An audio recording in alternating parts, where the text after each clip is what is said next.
का मुख्य उद्देश्य क्या है? देखिए, आदिवासी वीर सेना का जो उद्देश्य है वो सभी आदिवासियों मूलवासियों को जागृत, विकसित एवं एकजुट करने का है। जातिवाद, वर्णवाद और गोत्रवाद को समाप्त करने के लिए इस सेना का निर्माण किया गया है। सभी जो 6,743 जातियां, उपजातियों की जो एक जो समाज है, जो 6,743 जातियों में जो खंडित हुआ पड़ा है, बिखरा पड़ा है, उस सारे समाज को एकजुट करना है और उन सब की एक आदिवासी के रूप में मूल पहचान बनानी है। क्यों? क्योंकि जैसे कि समाज के लोगों को कोई दलित कहता है, कोई किसी तरीके से कहता है, कितने घृणित अपमानजनक शब्दों में समाज को संबोधित किया जाता है, उससे उनका मनोबल गिरता है। तो आदिवासी वीर सेना का मुख्य कार्य है कि लोगों को, उनको एक सम्मानजनक पहचान देना। जैसे कि आदिवासी शब्द का अर्थ है मूल मालिक। मूल मालिक का मतलब है प्रथम सभ्यता के लोग, यानी कि राजा महाराजाओं की संतान। तो ये एक भाव पैदा करने की कोशिश है लोगों में कि जहाँ ये कहा जाता है यार ये तो दलित लोग हैं, ये तो जैसे घृणित शब्द बोले जाते हैं, तो चूड़े चमार है, इस तरह के घृणित शब्द जो बोले जाते हैं, उससे क्या होता है कि लोगों का मनोबल गिरता है और मनोबल गिरने से उनकी तरक्की के रास्ते रुक जाते हैं। तो इसलिए ये जरूरी है कि हमारे समाज के लोगों की एक अच्छी सुंदर पहचान बने, एक ऐसी सम्मानजनक पहचान बने, ताकि हमारे बच्चे भी सीना चौड़ा करके आगे चल सकें, आगे उठ सकें और कह सकें कि हम भी इस देश के आदिवासी और मूलवासी लोग हैं, हम आदिवंशी हैं, हम मूल मालिक हैं। उनका भी सीना चौड़ा हो सके और उनकी जो उनका जो मनोबल जो गिरता है, उनका मनोबल ना गिरे, हमारे बच्चों को नीची निगाहों से ना देखा जाए। मैं सिर्फ इतनी बात चाहता हूँ, ये सब चीज़ें करने का, ये आदिवासी वीर सेना और पूरे देश में एक आंदोलन चलाने का मकसद मेरा यही है कि हमारे लोगों को, हमारे बच्चों को नीची निगाहों से ना देखा जाए, उनको भी सामान्य दृष्टि से देखा जाए। उदाहरण के तौर पे हमारे राष्ट्रपति महोदय जी को मंदिर में नहीं घुसने दिया, तो इसी तरह से हम चाहे कितना पढ़ लिख लें, कितने बड़े पदों पर भी हम चले जाएं, कितने ऊंचे ओहदे पर आ जाएं, लेकिन हमको देखा जाता है जाति के शीशे से। हमारे चेहरे पे जो जाति का शीशे से देखा जाता है और जाति सूचक जो शब्द जो हमारे चेहरे पे चिपका दिए गए हैं, मैं चाहता हूं कि आदिवासी शब्द के माध्यम से वो जाति सूचक जो पहचान है वो हटे। और भारत सरकार ने भी दलित शब्द के ऊपर रोक लगाई है। तो दलित शब्द पे जब सरकार ने रोक लगा दी, तो हम क्यों इसको अपनी छाती पे चिपकाए हुए हैं? हम क्यों नहीं इस शब्द को हटाते और दलित शब्द की जगह क्यों नहीं आदिवासी शब्द को हम लोग इस्तेमाल करते? तो जैसे जैसे हमारे लोग आदिवासी शब्द को इस्तेमाल करेंगे, तो हमारे लोगों का मनोबल ऊंचा उठेगा, बच्चों का मनोबल ऊंचा उठेगा। अगर बच्चे का मनोबल ऊंचा उठा है तो वो बाकी सारी चीजें अपने जीवन में वो कर लेता है, आगे तरक्की करने के रास्ते उसके खुल जाते हैं, बढ़ जाते हैं। तो इसलिए मेरा यही आदिवासी वीर सेना के माध्यम से अपना काम करने का जो सोच है वो यही है कि इस देश के जो आदिवासी मूलवासी लोग जो हैं, जिनको SC ST BC OBC कहा जाता है, जो 6,743 जातियों में जो विभाजित है, खंडित है, टुकड़े टुकड़े हैं, उन सब लोगों को आदिवासी के रूप में पहचान मिले, यही हमारा मूल मकसद है। आदिवासी का मतलब क्या? जी, आदिवासी शब्द का जो अर्थ है वो है मूल मालिक। मूल मालिक यानी कि प्रथम सभ्यता के लोग, इसका मूल अर्थ ये है। जी, मूल निवासी और मूल निवासी और मूल मालिक में अंतर ये है कि जो मूल निवासी जो होते हैं वो आकर बसे होते हैं। जैसे कि अब हम यहाँ के गांव के मूल मालिक हैं, हम यहाँ के रहने वाले हैं, लेकिन बहुत सारे लोग हैं जो यहाँ आकर बसे हुए हैं, वो मूल निवासी कहे जा सकते हैं। लेकिन जो मूल मालिक है, जो शुरू से प्रारंभ से जो रह रहा है, वो मूल मालिक है। मूल मालिक में और मूल निवासी में यही भिन्नता है कि मूल मालिक जो है वो प्रारंभ से रहने वाला है, सृष्टि के टाइम से जो चला आ रहा है, वो मूल मालिक है। और जो मूल मालिक है वही आदिवासी है, यानी कि प्रारंभ से प्रथम वंश का जो व्यक्ति है, मूल वंश का जो व्यक्ति है, वो है मूल मालिक है और वो आदिवासी है। सर, मेरा अगला सवाल होगा कि जैसा कि आपके एजेंडे में है कि आदिवासी वीर सेना का अपना झंडा होना चाहिए। अभी आपके एजेंडे में हमने सुना कि आदिवासी वीर सेना भारतीय है और भारत के सभी रहने वाले, तो क्या आदिवासी वीर सेना भारत के झंडे को लेकर के नहीं चलेगी, वो अपना अलग झंडा लेके चलेगी? नहीं, जो भारत का देखिए, जो भारत का जो झंडा है हमारा, तो मैं तो कई अपने लेखों में भी इस बात को कहा है कि जो भारत का जो झंडा है वो तो हमारा असली देवता तो भारत का झंडा ही है। और हम तो बार बार अपने भाषणों में, स्पीचों में भी इस बात को कहते हैं कि हमें अपने भारत देश के झंडे की शान को हमने सदा ही एकदम ऊंचा रखना है, सबसे ऊंचा रखना है और उसकी शान को कभी गिरने नहीं देना है। तो सेना जो है वो भारत के लिए काम कर रही है और भारत का झंडा जो है वो हमारा असली देवता है और उसके लिए हम काम करेंगे। लेकिन सेना का जो झंडा क्या होगा ये अगले स्तर में डिसाइड करेंगे, वो तो एक प्रतीक होता है। लेकिन सेना का जो देश के लिए जो समर्पण है, काम है, वो भारत झंडे के लिए ही है। सर, मेरा अगला सवाल होगा कि देश में सामाजिक और आर्थिक समानता पर जो आप बात कर रहे हैं वो किस तरीके से आप स्थापित कीजिएगा? देखिए, इसके लिए हम लोगों ने जैसे एक आंदोलन चला रखा है, सम पहचान और संविधान। तो इस पे हमारा एक आंदोलन चल रहा है आदिवासी वीर सेना का और आवाम संगठन जो खैराली जी बैठे इनके माध्यम से। तो उसमें जो समानता की बात हम उसमें कर रहे हैं, हम ये क्या आंदोलन चला रहे हैं कि देश के अंदर में सबके लिए एक जैसी न्याय प्रणाली होनी चाहिए, सबके अधिकार एक जैसे होने चाहिए, चाहे वो अधिकार आर्थिक है, चाहे सामाजिक है, चाहे जो भी जिस तरीके के भी जो भी अधिकार है, कानून है, वो सबके लिए एक समान होने चाहिए, चाहे आर्थिक है चाहे कोई भी कानून है। तो उसके लिए जो हमारा आंदोलन आदिवासी पहचान का, यानी कि सम पहचान और संविधान, यानी कि हम देश के अंदर में एक ऐसा विधान चाहते हैं जिसमें ना कोई गरीब हो ना कोई अमीर हो, सब समान हो, सबके लिए समान कानून लागू हो।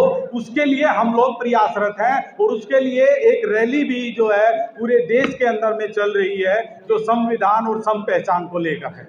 जी, आदिवासी वीर सेना, भीम आर्मी, अगर ऐसे सेना बनती रही तो क्या डाइवर्सिटी नहीं आ जाएगी? नहीं, देखिए, ये तो अपनी अपनी सोच है, हमें नेगेटिव नहीं सोचना चाहिए। देश बहुत बड़ा है, समाज बहुत बड़ा है, कोई एक संगठन तो इतने बड़े कार्य को अंजाम दे नहीं सकता, सब लोग मिलकर ही आगे बढ़ते हैं। एक उंगली तो एक ही है, लेकिन पांचों उंगलियां मिलती है तब मुट्ठी बनती है। लेकिन चाहे कोई भी सेना है, चाहे वो आर्मी, भीम आर्मी है, कोई है, हम सब लोग हैं एक ही, और हम सब लोगों का उद्देश्य एक ही है, अपने पूरे समाज को विकसित करना और एक करना। महिलाओं के लिए क्या विचारधारा?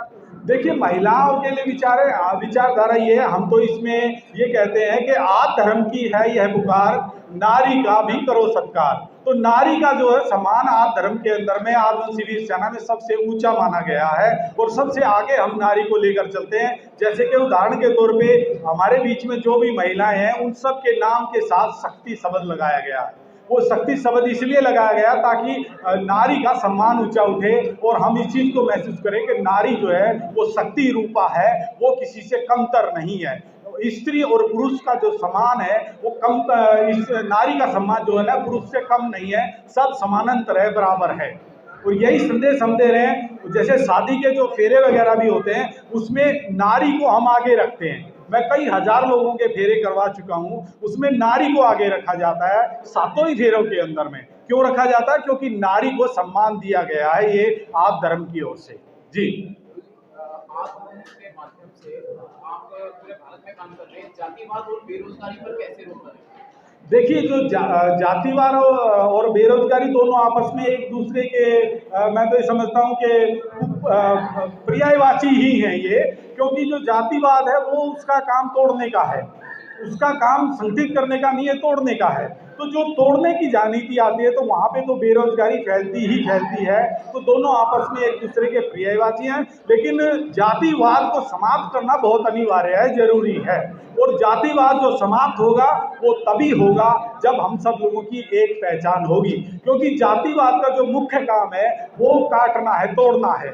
SC, ST, BC, OBC जो समाज है, जो 6743 जातियों में बटा पड़ा है, टुकड़े टुकड़े खंडित है, ये जातिवाद का मूल काम है एक दूसरे से अलग करना, भाई को भाई से जुदा करना। लेकिन मैं ऐसा मानता हूं, यदि हम जातिवाद से छूटने की सच्ची भावना अपने मन के अंदर में अगर रखते हैं, हमारे मन में सच्ची भावना है कि हम जातिवाद से छूटना चाहते हैं, तो हम सबको अपना सरनेम आदिवासी लिखना चाहिए।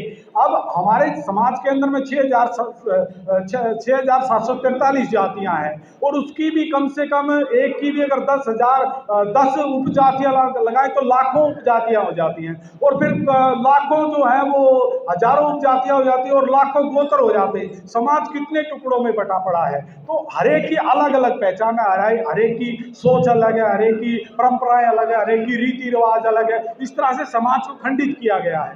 जब तक हमारी एक पहचान नहीं बनेगी, जब तक हमारी एक सोच नहीं बनेगी, और जब तक एक सोच नहीं बनेगी, तब तक हम शासक नहीं बन सकते। इसलिए जरूरी है कि हम सब लोग अपनी एक पहचान बनाएं, यानी कि अपना सरनेम आदिवासी लिखें, उससे जातिवाद का समापन हो जाएगा। क्या भारत की हर गली हर घर तक पहुंच पाएंगे?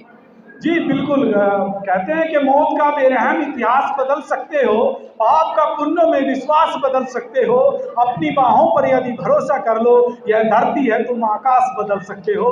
हम सकारात्मक विचारधारा के लोग हैं और सकारात्मक तरीके से सोचते हैं। नेगेटिविटी मेरे अंदर बिल्कुल इतनी सी भी नहीं, हम नेगेटिव बिल्कुल भी नहीं सोचते, और यही कारण रहा कि मेरे पास तो कुछ भी नहीं था। मैं एक बड़े गरीब परिवार का व्यक्ति रहा हूँ, और इस गांव पीतुमपुरा गांव से हम लोग उठे हैं, और हमारे पास कुछ भी नहीं था। जब मैं आर्य धर्म में आया था, मैंने मेरे गुरु संतपाल सिंह तरलैब जी से दीक्षा ली थी। मैंने एक छोटी सी एक साइकिल ली थी, और उसी से अपना काम प्रारंभ किया था, और 10 लोगों में से एक व्यक्ति मिला, और धीरे धीरे आंदोलन बढ़ता गया।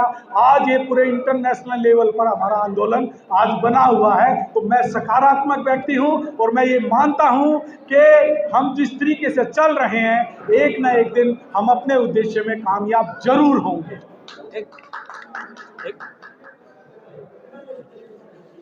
आज की सवाल तो आपने पूछ लिए हैं, मैं तो आपको एक ब्यौरा देना चाहता हूँ कि आज की मीटिंग की अभी तक के, क्योंकि मैं आज की मीटिंग का अध्यक्ष हूँ।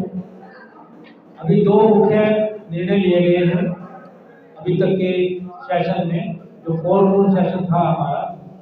एक तो जो आदिवासी वीर सेना अभी तक अनरजिस्टर्ड तरीके से काम कर रहा था, उसको रजिस्ट्रेशन करवाकर, उसका संविधान बनाकर और उसके कार्य प्रणाली और पदों को तय करके उसको सुचारू रूप से चलाया जाएगा। दूसरा निर्णय ये लिया गया है कि आदिवासी वीर सेना का एक केंद्रीय कार्यालय स्थापित किया जाएगा, जिसमें कि सभी आधुनिक सुविधाएं उपलब्ध करवाई जाएंगी। टेक्नोलॉजी, 1-2 लोगों के ठहरने का अरेंजमेंट भी उसमें करवाया जाएगा। तीसरी जो हमारी आज की डिस्कशन हुई है, वो किस प्रकार आदिवासी वीर सेना को, जो हमारे उद्देश्य हमारे गुरु जी ने बताए हैं, उनकी प्राप्ति के लिए किस प्रकार आदिवासी वीर सेना को आर्थिक रूप से सशक्त किया जाए, उसके बारे में भी काफी लोगों ने अपने अपने विचार रखे हैं। और ज्यादातर विचार उभर कर सामने ये आया है कि हम आदिवासी वीर सेना को जितना ग्राउंड लेवल पर फैलाएं, उसकी सदस्यता बढ़ाएं, चाहे उसका शुल्क हम कम कर दें, लेकिन सदस्यता अगर हमारी लाखों में करोड़ों में होगी, तो उतना ही शुल्क कम करके उतना ही ज़्यादा हम अपने आप को आर्थिक रूप से संपन्न कर सकते हैं। एक तो क्यों ज्वाइन करना चाहेंगे, उसका क्या लॉजिक होगा? सबसे पहले तो अभी गुरु जी ने जो हमको बताया है कि हमारा जो समाज है वो आज़ादी के 75 वर्षों के उपरांत भी पीड़ित है। कल ही मैं एक खबर पढ़ रहा था कि मद्रास तमिलनाडु प्रदेश में हमारे एक गांव की पानी की टंकी में उच्च जाति के लोगों ने मल डाल दिया, यानी कि मलमूत्र डाल दिया। और जैसे ही उन लोगों ने, बेचारों ने, हमारी जाति के जो दलित लोग हैं, उनके बच्चों ने, उन लोगों ने वो पानी पिया, तो नेचुरल यही है कि वो सब बीमार पड़ गए। सब लोगों को हॉस्पिटल में दाखिल करना पड़ा। जब उसकी जांच हुई तो पता लगा कि कुछ उच्च जाति के शरारती लोगों ने पानी की टंकी में मर जा रहे हैं। 75 वर्ष की आज़ादी के उपरांत यदि ये मानसिकता जो तथाकथित हमारा स्वर्ण जाति समाज हम की है, तो किस प्रकार उसको उससे हम पार पा सकते हैं, उससे लड़ सकते हैं। एक तो इन तरीकों के बारे में विचार विमर्श करके लोगों को जागृत किया जाएगा। दूसरा, जो हमारी शासन में, प्रशासन में, राजनीति में, समाज में और आर्थिक व्यवस्थाओं में जब तक हमारी जनसंख्या के आधार पर हमको हिस्सेदारी नहीं मिलेगी, तब तक हम बराबरी नहीं कर सकते, संवैधानिक समानता प्राप्त नहीं कर सकते। इन विचारों के बारे में हम लोगों को जागृत करेंगे। हाल ही में एक और रिपोर्ट आई थी पार्लियामेंट कमेटी की कि पिछले 5 साल में 80% जो हाई कोर्ट के जज हैं और सुप्रीम कोर्ट के जज हैं वो स्वर्ण जातियों से भर्ती हुए हैं, क्योंकि वहाँ पे आरक्षण नहीं है। इसलिए स्वर्ण जाति के लोग मनमानी कर रहे हैं। जो बहुजन समाज के या हमारे आदिवासी समाज के लोग हैं उनको प्रतिनिधित्व नहीं दे रहे। तो 80% जो जज है वो ऊंची जातियों के बने हैं। तो इन सारी बातों से दूसरी बात यह है कि जो आर्थिक समानता लाने के लिए जो हमारी जो हिस्सेदारी है जमीन में, हम इस देश के संसाधनों में, उसके बारे में भी लोगों को जागृत करेंगे और अपनी तरफ से भी आदिवासी मिल सेना लोगों को रोजगार, जैसे गुरु जी ने कहा कि रोजगार के अवसर प्रदान करने की कोशिश करेगी, लोगों को जागृत करेगी, महिलाओं को प्रशिक्षण दिलाने की कोशिश करेगी, सरकार की जो स्कीमें हैं उनसे जागृत करके महिलाओं को और दूसरे जो गरीब परिवार हैं उनको रोजगार दिलाने की कोशिश करेगी। इस तरह से सारा एक कार्यक्रम बनाया जाएगा ताकि ज़्यादा से ज़्यादा लोग आदिवासी रोजगार जो करवाएंगे आप अपने फंड से करवाएंगे या कुछ जो है नहीं, अपने पास से भी करवाएंगे और जो सरकार की स्कीमें हैं उनसे जागृत करवा के उनके साथ उनको जोड़ेंगे लोगों को। सर, जातिवाद का विवरण चरम पर है और अंजलि हत्याकांड इसका सबसे बड़ा उदाहरण है। क्या ये दहशत फैलाने के लिए गया था? ये बिल्कुल आपकी बात सही है। अभी गुरु जी ने कहा कि जो हमारी वर्तमान आपराधिक न्याय प्रणाली व्यवस्था है, यानी कि कानून व्यवस्था है, उसमें हमारे साथ जो है भेदभाव बढ़ता जा, हमारे साथ पुलिस स्टेशन में और यहाँ तक के न्यायालयों में भी भेदभाव बढ़ता जाता है। इसलिए हमें न्याय नहीं मिल पा रहा। जैसे गुरु जी ने भी बताया आपको, व्यवस्था परिवर्तन का भी हमको एक आंदोलन चलाना पड़ेगा, जिससे कि हमारी आपराधिक न्याय प्रणाली वर्ल्ड क्लास हो, विश्व स्तरीय हो, जैसी इंग्लैंड में है, जैसी जर्मनी में है, जैसी अमेरिका में है।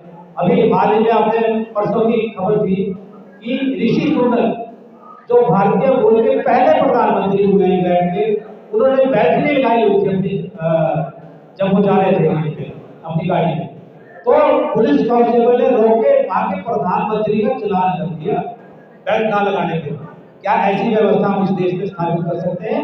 वो हमारा सपना है। बहुत बहुत धन्यवाद। आपका जो सवाल था उसके लिए मैं जवाब देना चाहूँगा। मुझे लगता है भी उसका अधूरा जवाब रहा। आपने कहा कि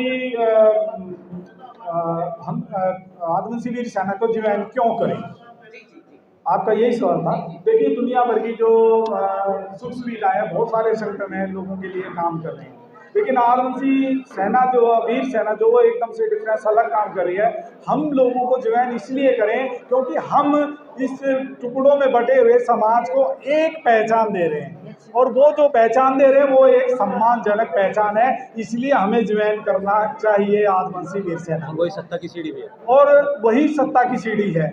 दूसरा आपका जो सवाल था जो अंजलि वाले मैटर पे, अंजलि वाले मैटर पे देखिए, चाहे मनीषा वाला मैटर हो, चाहे अंजलि वाला मैटर हो, या दिल्ली की गुड़िया वाला मैटर हो, आदिवासी वीर सेना ने बढ़ चढ़ के उस पर हिस्सा लिया है और उस पर न्याय दिलाने के लिए पूरी प्रक्रिया जो होती है, आदिवासी वीर सेना रोडों पे भी आई है, पत्राचार भी किया है और हर तरीके से किया। और अभी इसमें भी हमारी एक पूरी टीम जो थी, आदिवासी महिला शक्ति मंच की जो अध्यक्ष गुरमीत कौर आदिवासी जी है, उनके तत्वाधान में हरीश आदिवासी जी और बाकी टीम भी गई है। और हमने मुख्यमंत्री जी को और जो उप मुख्यमंत्री जी को पत्र भी एक लिखा है, जिसमें हमने उनको ये लिखा है कि जो 10 लाख रुपए की उन्होंने उनको सहायता राशि जो दी देने की घोषणा की है, हमने लिखा है कि वो राशि बढ़नी चाहिए, कम से कम 50 लाख तो होनी चाहिए। और उनके घर में परिवार में एक बच्चे को कोई नौकरी वगैरह की, मेरे ख्याल से शायद आपने रिकॉर्ड भी किया था उसको, तो हमने उस पर लिखित में कार्रवाई भी की है और उन्होंने हमें आश्वासन भी दिया है गुरमीत कौर को कि अभी वो जल्दी से जल्दी वो बढ़ाएंगे, ऐसा गुरमीत कौर जी ने मुझे बताया है। हम इस पे आगे और भी कार्रवाई करें जी।